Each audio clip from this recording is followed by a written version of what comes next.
Frères et sœurs, c'est vrai qu'aujourd'hui, c'est un grand jour pour l'Église de la terre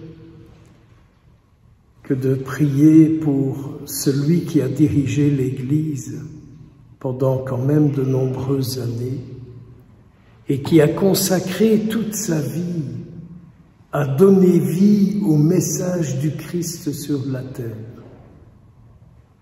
Plus encore, il a donné sa vie pour que le Christ puisse habiter la terre. N'est-ce pas une grâce à demander aujourd'hui encore? Que beaucoup de femmes, que beaucoup d'hommes donnent leur vie pour que le Christ habite la terre et pour que beaucoup de monde puisse l'entendre, le rencontrer, l'écouter et finir par dire « c'est avec lui que je veux passer tout mon temps sur cette terre ».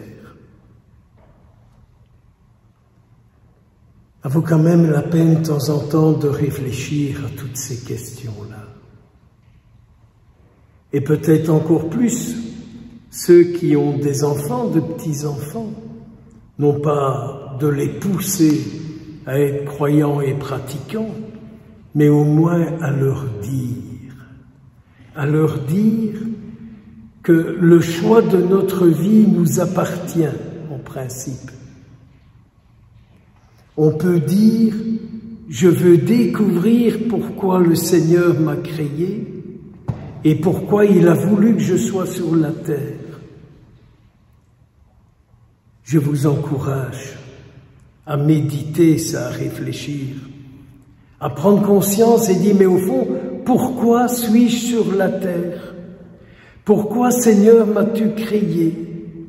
As-tu un projet sur moi?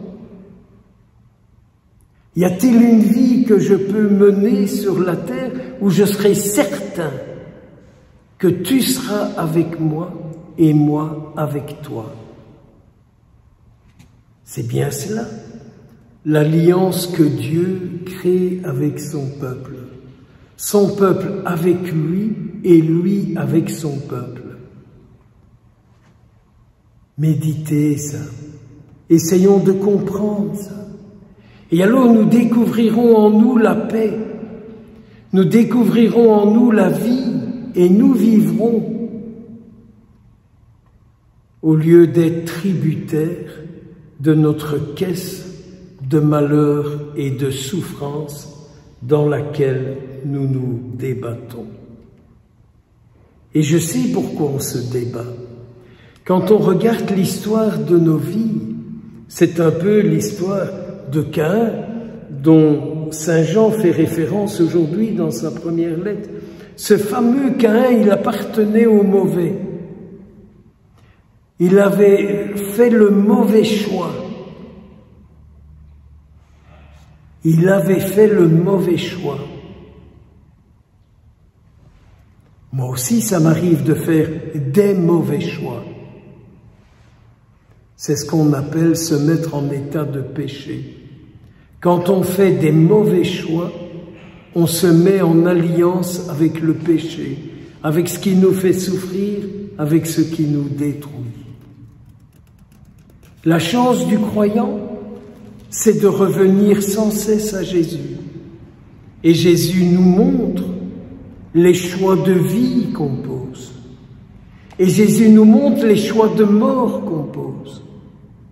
Et Jésus nous dit, je te tends ma main pour te tirer de tes choix de mort et pour te conduire dans ce qui est la vraie vie. Saint Jean disait aujourd'hui dans cette lettre que nous avons entendue, nous devons donner notre vie pour nos frères.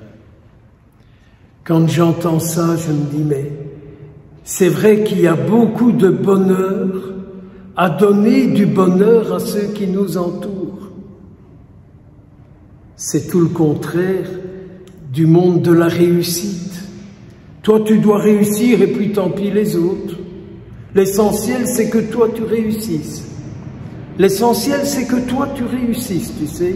L'essentiel, c'est que toi, tu puisses y arriver. Puis les autres, tant pis, quoi. Tant pis. Et Jésus dit non. Apprends à faire de ta vie un cadeau pour les autres. Que ce soit dans ta vie de couple, que ce soit dans ta vie sociale, que ce soit dans ta vie professionnelle, que ce soit dans ta vie de croyant, que ta vie soit un cadeau pour les autres. Au lieu de vénérer le saint égoïsme, le chacun pour soi, celui qui voit son frère qui est dans le besoin et qui s'en fout, dit saint Jean, quel drôle de type c'est aujourd'hui et j'espère pas pour l'éternité.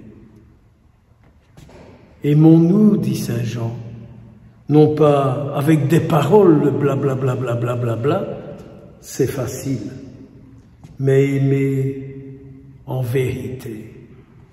Et il y a cette parole mystérieuse que saint Jean dit, mais quand tu aimes, ton cœur est en paix. Méditons aussi cette parole de saint Jean qui nous dit, mais quand tu aimes, ton cœur est en paix. Eh bien, Seigneur, rends-moi capable d'aimer pour avoir toujours mon cœur en paix. C'est une demande à faire. Apprends-moi à aimer pour que j'ai toujours mon cœur en paix. C'est tout le contraire d'aimer et puis d'être déçu de l'amour qu'on a donné. Il y a un amour qu'on donne qui fait qu'on peut tout traverser et que notre paix ne se troublera jamais. Thérèse d'Avila avait bien compris ça, hein, que rien ne te trouble, que rien ne t'inquiète. Tout passe, dit-elle, Dieu reste. Alors je comprends Nathanaël qui est surpris de ce qu'on lui dit de Jésus. Et Jésus dit de Nathanaël, quel type formidable. Ne croyez-vous pas que Jésus dit quelque chose comme ça sur chacun de nous? Vous croyez que Jésus ne voit pas qu'au lieu de vous planter devant notre mère, la Sainte Télévision, pour regarder les images à Rome,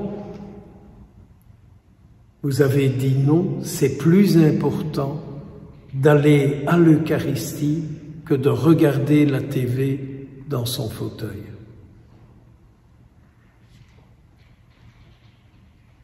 Jésus ne voit-il pas que vous êtes ici pour lui, alors que moi hier je vous proposais de supprimer la messe? Je ne suis pas fier de ma proposition, mais je suis heureux de votre présence et je m'imagine la joie du Seigneur. Quand j'entends ce qu'il dit de Nathanaël, qu'est-ce qu'il dit de vous? Ils m'ont choisi, ils m'ont choisi, ils sont venus pour moi, je viens pour eux et je fais mon possible pour pouvoir les rencontrer. Alors Seigneur, convertis nos cœurs afin qu'aujourd'hui nous ne rations pas notre rencontre avec toi.